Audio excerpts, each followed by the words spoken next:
ഏത് അലവലാതിയുടെ ഇവിടെ താമസിക്കാൻ വരുന്നത്? അലവലാതിയോ? എൻ്റെ സാറേ, ഇവിടെ താമസിക്കാൻ വരുന്ന ആരാണെന്ന് അറിഞ്ഞാൽ സാറ് ഞെട്ടും. എന്താ വല്ല തീവ്രവാദിയാണോ? തീവ്രവാദിയൊന്നുമല്ല, നല്ല ഡീസൻറ്റ് മനുഷ്യനാണ്. തങ്കപ്പെട്ട സ്വഭാവം, മാന്യൻ, മര്യാദക്കാരൻ. പേര് ജോർജ് കുട്ടി. ജോർജ് കുട്ടിയാ? ഏത് ജോർജ് കുട്ടി? കോട്ടയംകാരനാ. ഇങ്ങോട്ട് സ്ഥലം മാറ്റം കിട്ടി വന്നാ. ഭാഗ്യത്തിന് പുള്ളി എൻ്റെ കൈ തന്നെ വന്ന് പേട്ട്.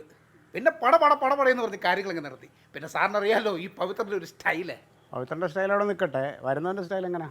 സാർ ഒന്നുകൊണ്ടും പേടിക്കണ്ട. ജോർജ് കുട്ടി സാർ ചില്ലറക്കാരനല്ല, ഡോക്ടറാണ്. ഡോക്ടർ. ഡോക്ടറാ? നമ്മുടെ പഞ്ചായത്തിലെ മൃഗാശുപത്രി 3 മാസമായിട്ട് ഡോക്ടർ ഇല്ലാതിരിക്കുമല്ലായിരുന്നു. അങ്ങോട്ട് സ്ഥലം മാറി വന്ന പുതിയ ഡോക്ടറാണ് ജോർജ് കുട്ടി സാറ്. മൃഗ ഡോക്ടറാ? അതിനാണോ നീ ഭയങ്കര ഡോക്ടർ എന്ന് പറഞ്ഞ്? പിന്നെ മൃഗ ഡോക്ടർ എന്നല്ലാതെ പിന്നെ എഞ്ചിനീയർ എന്ന് പറയാൻ പറ്റുമല്ലോ. എന്നാലും എടാ പവിത്ര, ഇവിടെ ഒരു പുതിയ താമസക്കാർ വരുമ്പോൾ നിനക്ക് എന്നോടൊരു വാക്ക് പറയായിരുന്നല്ലേ? ഞാനീ അപ്പുറം താമസിക്കുന്ന ആളല്ലേ.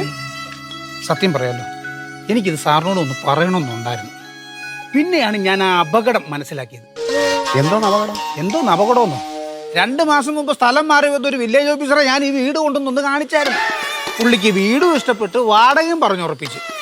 എൻ്റെ സത്യസന്ധത കൊണ്ട് ഈ കാര്യം ഞാൻ സാറിനോട് വന്നൊന്ന് പറഞ്ഞു. ഓർക്കുന്നുണ്ടോ? അവരെ പിന്നെ കണ്ടില്ലല്ലോ, എന്തിട്ടാ? ഒരാഴ്ച അവരെന്നെ ഇങ്ങോട്ട് വിളിക്കാതെ വന്നപ്പോൾ പിന്നെ ഞാൻ അവരെ അങ്ങോട്ട് വിളിച്ചു നോക്കി. എൻ്റെ പൊന്നു സാറേ, എൻ്റെ ജീവിതത്തിൽ അമ്മാതിരി തെറി ഞാൻ കേട്ടിട്ടില്ല. നീയൊക്കെ കൂടെ ചേർന്ന് എന്നെ കൊലക്ക് കൊടുക്കാൻ പോകാനോടാ പാന്നും പറഞ്ഞ് അങ്ങ് തുടങ്ങിയില്ല ബഹളം. വീട്ടിൽ പ്രേതം ഉണ്ടെന്ന് സ്ഥലം SI തന്നെ പറഞ്ഞ സ്ഥിതിക്ക് ആ വീട്ടിൽ എനിക്ക് വന്ന് താമസിക്കാൻ വട്ടാണോടാന്ന് ചോദിച്ച് തെറിവിളി അങ്ങോട്ട് തുടങ്ങിയില്ലേ. അന്നേരമാണ് എനിക്ക് ഈ കാര്യത്തിന്റെ കിടപ്പുവശം മനസ്സിലായത്. പവിത്ര നീ പറയുന്നേ? ഞാനെന്തിനാ അങ്ങനെയൊക്കെ പറയണേ? എനിക്ക് എന്താ അതിന്റെ ആവശ്യം? നമുക്ക് അയൽവക്കത്ത് ആള് വരുന്നത് സന്തോഷമുള്ള കാര്യമല്ലേ? അങ്ങനെ ഒരു മുൻ അനുഭവം എനിക്കുള്ളത് കൊണ്ടാണ് ഈ പ്രാവശ്യം ഞാൻ റിസ്ക് എടുക്കുന്നില്ലെന്ന് തീരുമാനിച്ചത്. സാറിനോട് ക്ഷമിക്കണം.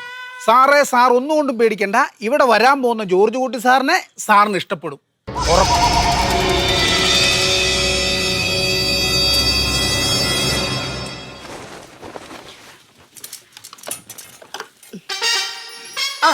എന്ത് പറയാൻ?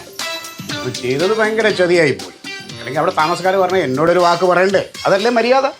എന്തിന് വല്ലവരുടെ വീട് അവരുടെ ഇഷ്ടത്തിന് വാടകയ്ക്ക് കൊടുക്കുന്നതിന് സത്യം എന്താ കാര്യം? എന്താ കാര്യമെന്ന് ഞാൻ അവന് കാണിച്ചു കൊടുക്കാം. താമസക്കാരിങ്ങോട്ട് വരട്ടെ. പോലീസുകാരോടാ കളി. ഏത് മൃഗ ഡോക്ടറായാലും അവൻ്റെ വിളച്ചിലൊന്നും ഇവിടെ നടക്കൂല. മൃഗ ഡോക്ടറോ? ഏതോ മൃഗ ഡോക്ടറാണ് താമസിക്കാൻ വരുന്നതെന്ന് പറഞ്ഞു. അങ്ങേരാണോ? എങ്ങനെ? അതെ, നമ്മുടെ മൃഗാശുപത്രിയിലെ പുതിയ ഡോക്ടർ ഈ ആഴ്ച വരുമെന്ന് പറഞ്ഞിരുന്നു. അങ്ങേരെ പേര് ഞാൻ മറന്നുപോയി. ആ ഡോക്ടറായിരിക്കും ഇവിടെ താമസിക്കാൻ വരുന്നത്. മൃഗ ഡോക്ടർ പറഞ്ഞാലും നീ എങ്ങനെ അറിഞ്ഞു? ഈ മൃഗാശുപത്രി പഞ്ചായത്താണല്ലോ നടത്തുന്നത്.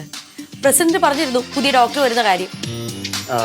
പിന്നെ ഈ മൃഗാശുപത്രി പഞ്ചായത്ത് നടത്തുന്നെന്നും പറഞ്ഞ് അതിൻ്റെ പേരിൽ ഇനി ആവശ്യമില്ലാതെ ബന്ധവും സൗഹൃദവും ഉണ്ടാക്കാൻ നിൽക്കണ്ട കേട്ടോ. മൃഗ ഡോക്ടർ അങ്ങ് മൃഗാശുപത്രിയിലും മെമ്പർ അങ്ങ് പഞ്ചായത്തിലും. അതിൻ്റെ പേരിൽ ആവശ്യമില്ലാത്ത ലോഹ്യം കൂടെ നിൽക്കല്ലേ. തുടങ്ങി. സത്യമായിട്ട് അയൽപക്കത്തെ ഒരു ഡോക്ടറാണ് താമസിക്കാൻ വരുന്നതെന്ന് പറഞ്ഞാൽ സമാധാനിക്കല്ലേ വേണ്ടത്? ആള് മാന്യനായിരിക്കും, ഒരലമ്പം കാണിക്കില്ല. എൻ്റെ ആർച്ച നിനക്ക് ആൾക്കാരുടെ കയ്യിലിരിപ്പ് അറിയാൻ പാടില്ലാത്തോണ്ടാ. നമ്മൾ ഡീസൻ്റ് ആണെന്ന് കരുതുന്ന പലരും വലിയ കുഴപ്പക്കാരാ. പുറമേ ഡീസൻ്റ് ആയിട്ട് നടന്നിട്ട് പല പോക്കൃത്തിലും കാണിക്കുന്ന ഒരുപാട് പേരെ എനിക്കറിയാം. ഒന്നുമില്ലെങ്കിൽ ഞാനൊരു പോലീസുകാരനാണ്. അതിനാളിങ്ങ എത്തിയില്ലല്ലോ സത്യേട്ടാ. അതിനു മുമ്പ് ഓരോ നിങ്ങൾ ഊഹിച്ചു കൂട്ടുകയാണോ? ഇതാ പോലീസുകാരുടെ കുഴപ്പം. എല്ലാവരും അങ്ങ് സംശയം. അത് ഞങ്ങളുടെ ജോലിയാണ്. എന്ത് സംശയിക്കുന്നതോ? ആർച്ചേ, ഓരോ വ്യക്തിയും സംശയത്തോടെ മാത്രമേ ഒരു നല്ല പോലീസുകാരൻ കാണൂ. എന്നാലേ അവൻ കള്ളനാണോ മാന്യനാണോ എന്ന് അറിയാൻ പറ്റുള്ളൂ കേട്ടോ. അപ്പൊ ഒരു കാര്യം ചെയ്യേ, സത്യേട്ടൻ ഇവിടെ ഇരുന്ന് എല്ലാവരെയും സംശയിക്കും. എനിക്ക് ഒരുപാട് ജോലിയുണ്ട്. അഥവാ സ്റ്റേഷനിൽ പോകാൻ എന്തെങ്കിലും ഉദ്ദേശം ഉണ്ടെങ്കിൽ കുളിച്ച് ഡ്രസ്സ് മാറി വന്ന ബ്രേക്ക്ഫാസ്റ്റ് തരാം. അതെ സത്യേട്ടാ, അങ്ങേരിങ്ങോട്ട് വന്നിട്ടില്ലല്ലോ. വരുന്നവരെ സമാധാനമായിട്ടിരിക്കേ.